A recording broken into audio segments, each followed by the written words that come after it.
For today's video mga day magluto niya ta og champurrado de munggo.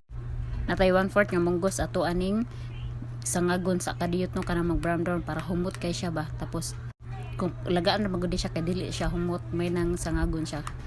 O kana na hapit na siya mag brown kanang ina na pwede na siya. Tapos ato anang tubigan mga madi. Dayon ato asa na pabukalan kanang hangtod balutuan munggos. Ato anang takpan mga madi. Then kay ni bukal naman magbutang tagbugas dira gamay ra kay naman tabahaw nga gamay, so mao to pud ato butang dira. Dayon kay ni bukal naman ibutang pud nato ato ang bahaw. So mas nindot gud ay kanang yung kanang munggos kanang lataon og maayo ba. Ako kay wa man na lata. Pero lami ra man gihabod.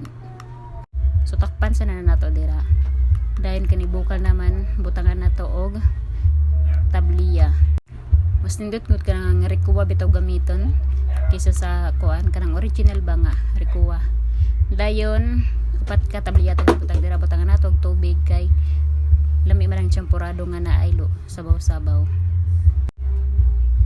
Tapos magbutang taog 1/4 na asukal.